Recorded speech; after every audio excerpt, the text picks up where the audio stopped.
Jadi kalau ingin menghafal Quran, niatkan dengan benar.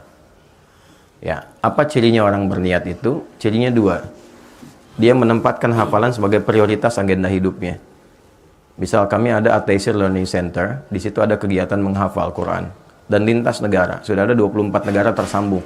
Ada 100 pembimbing laki-laki perempuan, muslim muslimah menemani. Bahkan metode online.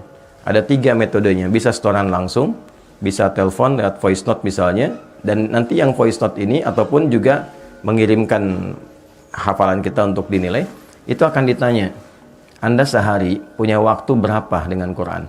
5 menit, 10 menit, 15 menit, 1 jam.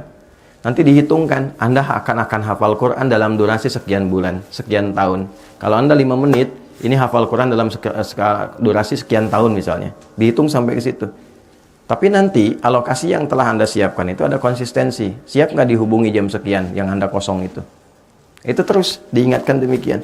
Nah, kalau orang sudah berniat, maka mesti ada prioritas agendanya. Ketika Anda menempatkan misal saja jam 19.20 untuk murajaah, konsisten murajaah di waktu itu. Paksain diri kita untuk hadir di situ. Itu latihan pertama sampai mendapatkan kenikmatan mengulang. Kalau sudah nikmat, itu lintas waktu, lintas keadaan. Saya dari hotel tadi ke sini masih bisa mengulang. Jalan dari depan buka pintu ke sini masih bisa mengulang. Salaman sama Anda masih bisa murojaah.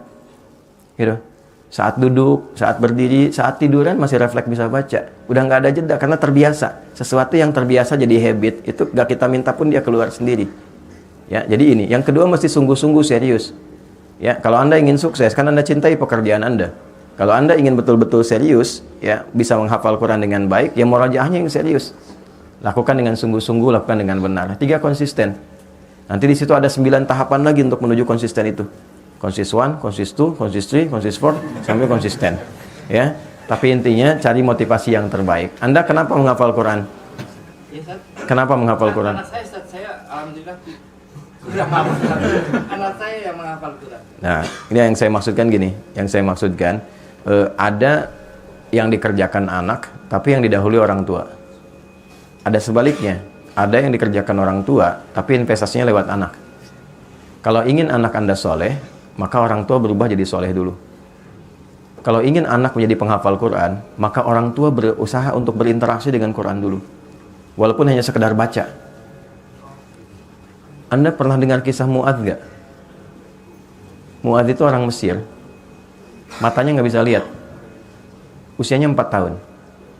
Bapaknya orang biasa, cuma punya motor bekas, tapi ingin anaknya jadi penghafal Quran, maka beliau modifikasi motornya supaya dashboardnya itu bisa disimpan catatan menghafal, dibawa anaknya dibonceng kurang lebih 20 kilo untuk belajar Quran.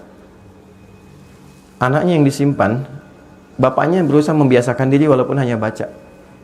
Pulang dia catat apa yang dihafal, kemudian disimpan di dashboard itu, sambil jalan anaknya suruh baca. 20 kilo pulang, pergi, bapaknya nyimak begini gitu. Bacaan ayahnya nggak sebaik anaknya. Hasilnya apa? Anaknya hafal Quran, ayahnya tidak. Tapi Allah mudahkan dia mendapatkan Quran dengan hafalannya dan keterbatasan pandangan dia dengan kesungguhan orang tuanya. Terkadang kesungguhan orang tua itu ketika dibuktikan di hadapan Allah, maka itulah yang memantik akselerasi segala kemudahan yang didapatkan oleh anak. Maryam itu dapat kemudahan karena ibu dan ayahnya. Itulah sebabnya ketika Maryam dimudahkan rezekinya, karomahnya, kemuliaannya, kalimat pertamanya begini, fataqabbalaha rabbuha biqabulin hasanin wa ambataha nabatan hasana. Maka ikhtiar orang tua itulah aku terima yang menjadikan Maryam menjadi istimewa. Jadi istimewanya Maryam itu karena Imran dan Hanahnya. Baik ya, itu saya kira yang mungkin bisa diutamakan. Mudah-mudahan ada kebaikan, dan tolong lihat dunia anaknya ya. Jangan diberikan paksaan dengan metode orang dewasa. Saatnya dia main-main. Anak saya menghafal dengan dunianya. Dengan dunianya. Misal saya kasih dia senang cerita, saya kasih cerita dulu.